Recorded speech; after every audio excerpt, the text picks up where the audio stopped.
Hello everyone, this is Pooja and you are watching my channel which is Zillions Bias. Zillions Bias is the one-stop solution for all your electrical and industrial needs, which is nothing but the customer satisfaction point for all time. So friends, आपने मेरे पिछले काफ़ी सारे videos देख चुके हो, आपको वो पसंद आए होंगे और आपको समझ में भी आए होंगे, ऐसी मैं उम्मीद करती हूँ। सो फ्रेंड्स, चलिए आज भी मैं आपके लिए एक नया टॉपिक लेके आई हूँ जिसमें काफ़ी सारी मैनेजमेंट की प्रोसेस मैं आपको समझाऊंगी और मैं उम्मीद करती हूँ कि ये भी आपको समझ में आएंगी। सो देखते हैं हमारी आज की परचेजिंग मैनेजमेंट की process by Jillian's buyers. So let's start with the some important points और we can say introduction.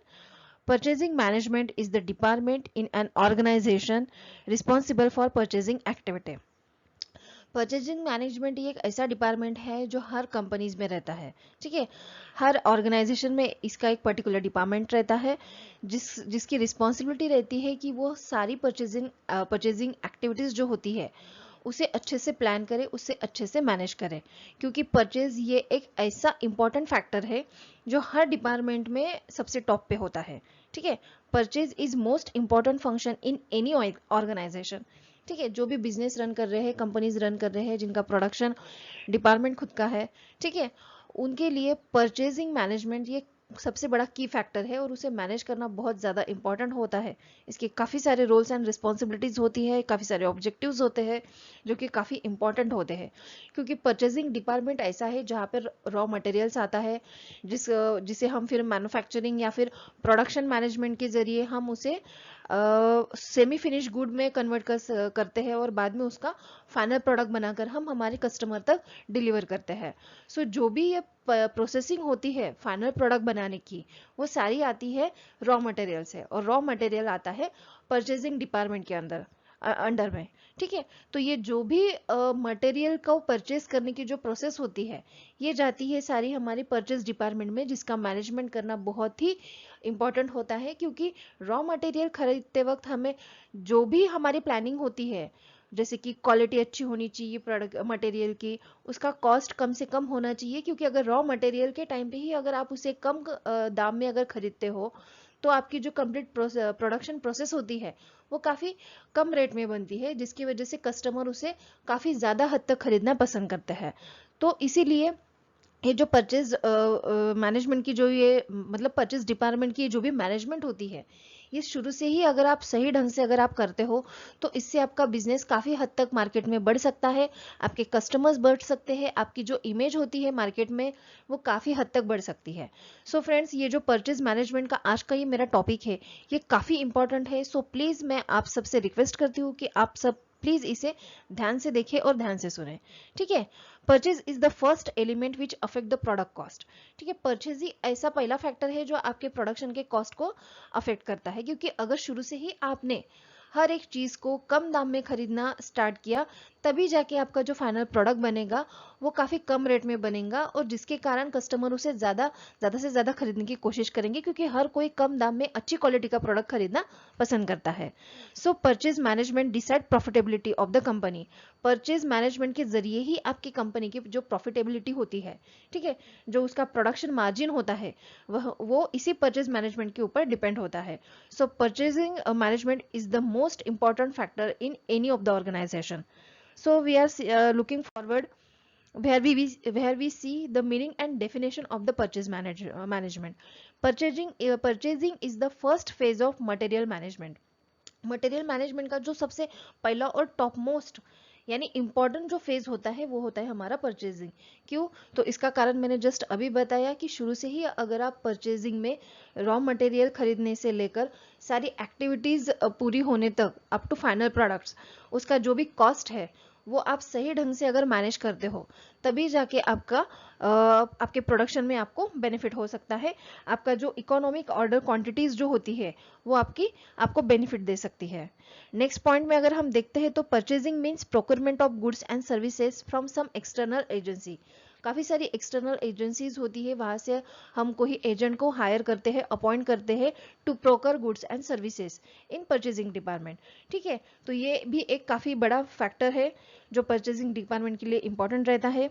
The object of purchase department is to arrange the supply of materials, spare parts, services और semi finish goods required by the organization to produce the desired product from some agency or sources outside the organization. Purchase department का main objective क्या होता है कि उन्हें material का जो supply होता है उसे प्रॉपरली अरेंज करना होता है, जो रॉ मटेरियल में हमें स्पेयर पार्ट्स लगते हैं उसे टाइम टू टाइम अवेलेबल करना होता है, ठीक है। सेमी फिनिश गुड्स के लिए जो भी सर्विसेज हमें चाहिए वो सारी परचेज डिपार्टमेंट को प्रोवाइड करनी होती है। उसके बाद ही हम उस सेमी फिनिश गुड का फाइनल प्रोडक्ट अच्छे से बना के हम उसे कस्टमर तक डिस्ट्रीब्यूट कर सकते हैं, डिलीवर कर सकते हैं वाया डिस्ट्रीब्यूटर। सो इसके लिए जो भी ऑर्गेनाइजेशन या फिर हमारे जो आउटसाइड सोर्सेस होते हैं उस ऑर्गेनाइजेशन से जो भी हमें सप्लाई चाहिए होता है मटेरियल का उसे टाइम टू टाइम अवेलेबल करना, अरेंज करना, ठीक है, ताकि हमारे प्रोडक्शन में कोई डिले ना हो, कस्टमर तक डिलीवरी हमारी लेट ना जाए। ये सभी जो प्लानिंग होती है, ये जो भी अरेंजमेंट होती है, ये सारे जो कोर ऑब्जेक्टिव्स होते हैं परचेज डिपार्टमेंट के।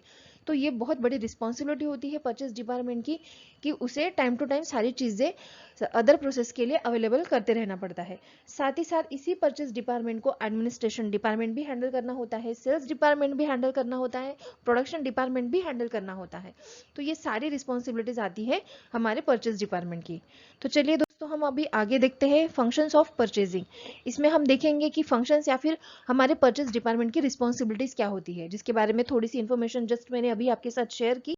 साथ ही में इसके कुछ कोर ऑब्जेक्टिव्स है जो हम अभी स्क्रीन पर देखेंगे, ठीक है। तो इसके फंक्शंस और रिस्पॉन्सिबिलिटीज में अगर हम सबसे पहले देखेंगे तो ऑब्टेनिंग प्राइस, ठीक है। हमें देखना है कि हम जो भी मटेरियल वेंडर या फिर सप्लायर से ले रहे हैं तो उसका प्राइस क्या है। मान लो हमारे पास 2 3 4 5 ऑथराइज वेंडर है, ठीक है, ABCD ऐसे, अगर मैं उन्हें एग्जाम्पल के तौर पे एब्रिवेट करूं तो हम अगर कोई हमें मटेरियल खरीदना है तो सबसे पहले उसका जो कोटेशन होता है वो हम हमारे चारों वेंडर से पहले मंगवाएंगे, ठीक है। उसके ऊपर उसका प्राइसिंग देखेंगे कि उसका प्राइसिंग किस तरह से है। हो सकता है फर्स्ट वेंडर से हमें पर्टिकुलर मटेरियल 10 रुपये में मिल रहा हो, दूसरे वेंडर से 12 रुपये और तीसरे वेंडर से 14 रुपये में मिल रहा हो विथ हाई क्वालिटी, ठीक है, अच्छी क्वालिटी का मिल रहा हो। तो फिर हम हमारे प्रोडक्शन का कॉस्ट कम करने के लिए जिस वेंडर से हमें कम से कम दाम में अच्छी क्वालिटी का प्रोडक्ट अगर मिल रहा है, रॉ मटेरियल मिल रहा है, तो हम उससे हमारा प्रोडक्ट लेने का डिसाइड करेंगे। बाद में हमें सोचना है कि हमारे सिलेक्टिंग वेंडर्स कैसे हैं, ठीक है। इसमें हमें चेक करना है कि हमारे जो वेंडर्स हैं वो किस तरह से हमें हमारा मटेरियल सप्लाई करेंगे, उनका जो मटेरियल सप्लाई की जो उसकी क्वालिटी है वो सही ढंग से है या नहीं, उनके पास हमें जितनी क्वांटिटी में मटेरियल चाहिए है वो उसके पास अवेलेबल है या नहीं, या फिर हमारा जो वेंडर है उसके साथ हमारा कनेक्शन कैसा है, वो हमें फास्ट डिलीवरी देता है या नहीं। ये सारी चीज़ें चेक करने के बाद ही हम पर्टिकुलर वेंडर सिलेक्ट करेंगे with high quality and minimum cost, ठीक है। ये सारी चीज़ें सिलेक्ट होने के बाद हम फिर हमारा ऑर्डर प्लेस करेंगे टू दैट पर्टिकुलर वेंडर, ठीक है। उसके बाद आता है सेटलमेंट ऑफ कंप्लेंट्स। हो सकता है कभी कभी हमें हमारी वेंडर्स के थ्रू कुछ कंप्लेंट्स हो, ठीक है। हम पर्टिकुलर वेंडर जो हमने सिलेक्ट किया है, ठीक है, उसके ज़रिए हमें पर्टिकुलर प्रोडक्ट अच्छे से मटेरियल अच्छे से मिल नहीं रहा है, या फिर वो हमारे दिए हुए लोकेशन पे डिलीवर नहीं कर रहा है, या फिर जो हमने एक्सपेक्टेड टाइम पीरियड उन्हें दिया था वो उस टाइम पीरियड पे हमें रॉ मटेरियल सप्लाई नहीं कर पा रहा है। सो ये जो सारी कंप्लेंट्स है, ये सारी कंप्लेंट्स भी परचेज डिपार्टमेंट को हैंडल करनी पड़ती है। ये हो गई हमारी तरफ की कंप्लेंट्स। हो सकता है कभी कभी वेंडर को भी कंपनी की तरफ से कंप्लेंट्स हो, जो कंपनी निगोशिएट कर रही है वो वेंडर को पसंद ना हो, ठीक है, जो फिजिकल इन्वेंट्री है वो उससे रिलेटेड वेंडर की कुछ कंप्लेंट्स हो। तो ये जो सारी कंप्लेंट्स होती है, सेटलमेंट्स ऑफ कंप्लेंट जिसे हम बोलते हैं, ये सभी रिस्पॉन्सिबिलिटीज आती हैं परचेज डिपार्टमेंट के अंडर में, वो भी उन्हें अच्छे से हैंडल करनी पड़ती है। तभी जाके हमारे जो फाइनल प्रोडक्शन प्रोसेस जो होती है उसमें इसका हमें अच्छा बेनिफिट मिलता है, क्योंकि अगर आपका वेंडर के साथ रिलेशन अच्छा है तभी आप आगे आपकी जो प्रोसेस होती है प्रोडक्शन की उसमें आप बेनिफिट पा सकते हो। Making and maintaining harmonious relations with the vendors. इससे क्या होगा, मान लो एट द इमरजेंसी आपको किसी मटेरियल की तुरंत ज़रूरत पड़ रही है, उस समय आपको सर्च करना पड़ेगा कि आपके आसपास आपके जो भी अप्रूव्ड वेंडर्स है वो काफ़ी कम टाइम में आपको अर्जेंटली सप्लाई कर पा रहे हैं या नहीं रॉ मटेरियल, क्योंकि अगर आपके उनके साथ अच्छे रिलेशंस हो तो वो कम समय में आपको काफ़ी जल्दी इमरजेंसी में रॉ मटेरियल प्रोवाइड कर देंगे। इसलिए हमें हमेशा हमारे वेंडर्स के साथ, सप्लायर्स के साथ अच्छे से रिलेशन मेंटेन करना पड़ेगा, ताकि ज़रूरत के टाइम पे वो हमें कम से कम समय में, कम से कम रेट में काफ़ी हाई क्वालिटी का मटेरियल इजीली सप्लाई कर सके। सो ये हो गई functions and responsibilities of purchase department. अभी हम आगे देखते हैं कि हमारे इस परचेजिंग के ऑब्जेक्टिव्स क्या है। ठीक है, जो चीज़ें मैंने अभी आपको समझाई फंक्शंस एंड रिस्पॉन्सिबिलिटीज़ में, वही है हमारे इसमें आते हैं ऑब्जेक्टिव्स में, जो कि स्क्रीन पर आप देख रहे हो। To pay reasonably low price for the best values obtainable, negotiating and encouraging all communities। Company की जितनी भी कम्युनिटीज होती है, जितने भी कॉन्टैक्ट्स होते हैं, ठीक है, उनको हमेशा इंकरेज करना पड़ता है। ठीक है, उनके साथ निगोशिएशन करके, उनको ऑल टाइम इंकरेज करके, उनके साथ एक अच्छा कॉन्टैक्ट बनाए रखना, ये परचेज डिपार्टमेंट का एक मेन ऑब्जेक्टिव होता है। ठीक है, और साथ ही साथ टू पे reasonably low price for the best values obtainable. ठीक है, लो प्राइस में आपको किस तरह से बेस्ट वैल्यू ऑप्टेन हो, ये सारी चीजें परचेज डिपार्टमेंट को देखनी पड़ती है। To keep inventories as low as it consistence with the maintaining production. जो इन्वेंटरीज आपने ऑर्डर की है, ठीक है, जो रॉ मटेरियल्स आपने ऑर्डर किया है, वो जितनी की हमें रिक्वायरमेंट है उसके हिसाब से ही उसे आप स्टोर करें। क्योंकि अगर प्रोडक्शन के हिसाब से अगर आप काफ़ी ज़्यादा अगर रॉ मटेरियल या फिर जो भी आपकी इन्वेंटरीज है वो आप ऑर्डर करके स्टॉक में रख रहे हो, तो इससे आपके जो भी स्टॉक है, जो भी मटेरियल है, उसका लॉस हो सकता है, जिसका इफेक्ट आपके प्रोडक्शन पे हो सकता है, जिससे आपका बिजनेस लॉस में जा सकता है। सो ये चीज़ें भी ध्यान में रखना बहुत ज़रूरी होता है। सो ये भी एक बहुत इंपॉर्टेंट ऑब्जेक्ट होता है परचेज डिपार्टमेंट का। नेक्स्ट हम देखेंगे to develop satisfactory sources of supply and maintain good relations with them, जो कि मैंने थोड़ी देर पहले ही आपको समझाया कि to develop satisfactory sources of supply. ठीक है, जो भी हमें माल सप्लाई कर रहा है उनके साथ हमें हमारे जो कनेक्शन है वो काफ़ी अच्छे रखने हैं, ताकि इमरजेंसी में वो हमें इजीली हेल्प कर सके। ठीक है, नेक्स्ट हम देखेंगे to secure vendor performance including economic deliveries and acceptable qualities.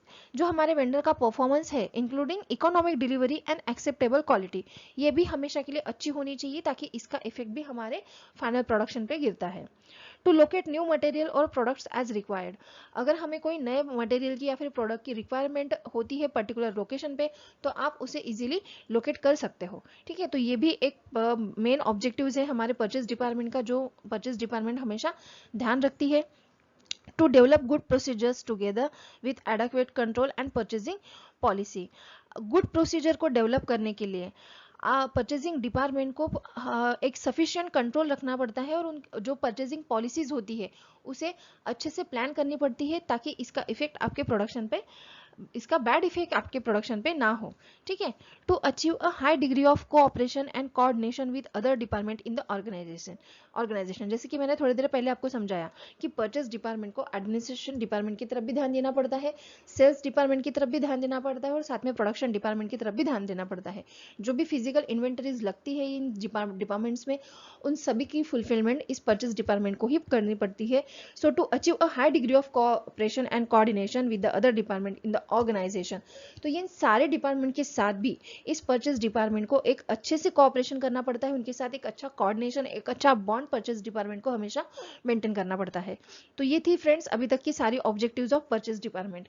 अभी परचेज डिपार्टमेंट के बारे में, अगर परचेज मैनेजमेंट के बारे में अगर हम और बात करें, तो इसमें दो इंपॉर्टेंट चीज़ें हैं जो मैं अभी एंड में आपको बताना चाहूँगी कि परचेजिंग मैनेजमेंट दो तरीके से होती है।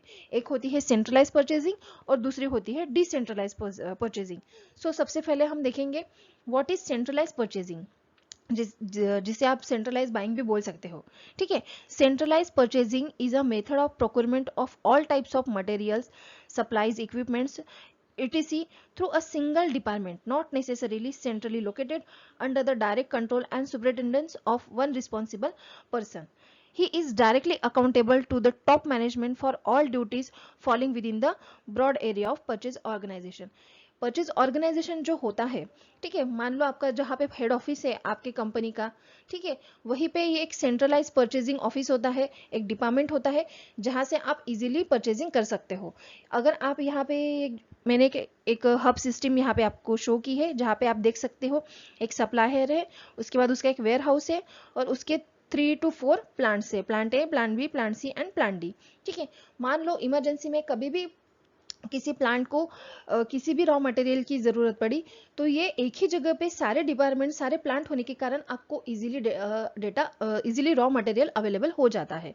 तो ये हो गया सेंट्रलाइज परचेजिंग का एडवांटेज। ठीक है, एक ही जगह पे आपके सारे परचेजिंग डिपार्टमेंट का डेटा इजीली आपको मिल जाता है, इसके लिए आपको ज़्यादा भागदौड़ करने की ज़रूरत नहीं पड़ती है, तो जिसे हम बोलते हैं सेंट्रलाइज परचेजिंग। ठीक है, इसके अपोजिट एक दूसरी परचेजिंग होती है जिसे हम बोलेंगे डिसेंट्रलाइज परचेजिंग, जिसमें आप देख सकते हैं कि localized decentralized purchasing means that division or smallest area of an organizations have their own purchasing department। ठीक है, मान लो अगर आपका हेड ऑफिस एक पर्टिकुलर जगह पे है, उसके अलग अलग 3 से 4 प्लांट्स है। ठीक है, ये काफ़ी रिमोट एरिया पे होने के कारण इनका परचेजिंग डिपार्टमेंट में भी सेपरेट से बनाना पड़ा। ठीक है, सेंट्रलाइज परचेजिंग में अभी हमने देखा कि उन सभी का एक ही परचेज डिपार्टमेंट होता था, हर प्लांट का एक ही परचेज डिपार्टमेंट होता था। लेकिन डिसेंट्रलाइज परचेजिंग में आप देख रहे हो कि हर एक प्लांट का अपना अपना अलग परचेज डिपार्टमेंट है। इससे इसका एक एडवांटेज भी है और इसका डिसएडवांटेज भी है। इसका एडवांटेज ये है कि हर प्लांट का अपना अपना अलग परचेजिंग डिपार्टमेंट होने के कारण तुरंत अगर कोई रॉ मटेरियल की, किसी प्रोडक्ट की, किसी आइटम की अगर आपको ज़रूरत पड़ती है, तो आप तभी के तभी अपने प्लांट के परचेज डिपार्टमेंट से वो रॉ मटेरियल इजीली परचेज कर सकते हो। बट वही अगर सबका कॉमन परचेज डिपार्टमेंट है, जैसे कि हमने सेंट्रलाइज परचेजिंग में देखा, तो उस टाइम पे आपको इसकी काफ़ी टाइम लग सकता है। ठीक है, तो ये इसका एडवांटेज है डिसेंट्रलाइज परचेजिंग का, क्योंकि इसके हर एक प्लांट का उसका अपना अपना परचेज डिपार्टमेंट होने के कारण उनको तुरंत रॉ मटेरियल अवेलेबल हो जाता है। बट इसमें डिसएडवांटेज ये है कि हर एक प्लांट का अलग अलग परचेज डिपार्टमेंट होने के कारण ये कॉस्टली भी जा सकता है, क्योंकि इसमें हर एक परचेज डिपार्टमेंट में एम्प्लॉयज़ लगेंगे, परचेज इंजीनियर्स लगेंगे, जिनके लिए अलग से पे करना पड़ेगा, तो ये एक कॉस्टली प्रोडक्शन रहेगा। ठीक है, साथ ही में इसका अलग अलग ये परचेज डिपार्टमेंट होने के कारण इन सभी का डेटा अलग अलग मेंटेन रहेगा। जैसे कि हमने सेंट्रलाइज परचेजिंग में देखा कि सारे प्लांट का परचेजिंग डिपार्टमेंट एक होने के कारण सारे प्लांट का जो डेटा था वो एक ही जगह पे सेव रहता है। ठीक है, बट डिसेंट्रलाइज परचेजिंग में हर प्लांट का अलग अलग परचेज डिपार्टमेंट होने के कारण सबका जो भी जो भी इस परचेजिंग डिपार्टमेंट से रिलेटेड डेटा होता है वो हर डिपार्टमेंट में अलग अलग रहता है। सो ये एक ही इसका डिसएडवांटेज है। सो फ्रेंड्स, ये था अभी तक का हमारा परचेजिंग मैनेजमेंट प्रोसेस का पूरा वीडियो, जो मैंने अभी आपको स्टार्ट से लेके एंड तक समझाया कि किस तरह से परचेज मैनेजमेंट आप कर सकते हो, परचेज का रोल क्या होता है, परचेज क्यों इतना टॉप पे इंपॉर्टेंट है, क्योंकि सारी जो हमारी प्रोसेसिंग होती है from raw material to final goods, ये जो भी होती है प्रोसेस, या फिर आप इसे सीरीज भी बोल सकते हो, तो ये पूरी की पूरी डिपेंड करती है परचेज डिपार्टमेंट पे। किस तरह से purchase department roles and responsibility को मैनेज करता है, कंट्रोल करता है, लीड करता है, ऑप्टिमाइज करता है, ऑर्गेनाइज करता है। ठीक है, ये जो भी होता है, ये सारी जो प्रोसेस होती है ये परचेज डिपार्टमेंट के ऊपर डिपेंड होती है। तो उनकी सारी रोल्स एंड रिस्पॉन्सिबिलिटीज मैंने आपको समझाए, उसके फंक्शंस मैंने आपके साथ शेयर किए, उनके ऑब्जेक्टिव्स मैंने आपको समझाए। साथ ही में जो 2 टाइप की सेंट्रलाइज एंड डिसेंट्रलाइज परचेजिंग होती है वो भी मैंने अभी आपके साथ शेयर की। सो फ्रेंड, मैं उम्मीद करती हूँ कि आपको मेरा ये आज का जो वीडियो था परचेज मैनेजमेंट के ऊपर वो अच्छे से समझ में आया होगा। और इसी तरह से मेरा आप नेक्स्ट वीडियो भी देखो, जिसमें मैंने वेंडर मैनेजमेंट प्रोसेस भी आपके साथ शेयर की है। मैं उम्मीद करती हूँ कि इस वीडियो के साथ साथ आपको मेरा वो दूसरा वेंडर मैनेजमेंट प्रोसेस का भी वीडियो अच्छे से समझ में आएगा। तब तक के लिए friends, thank you so much, have a good day.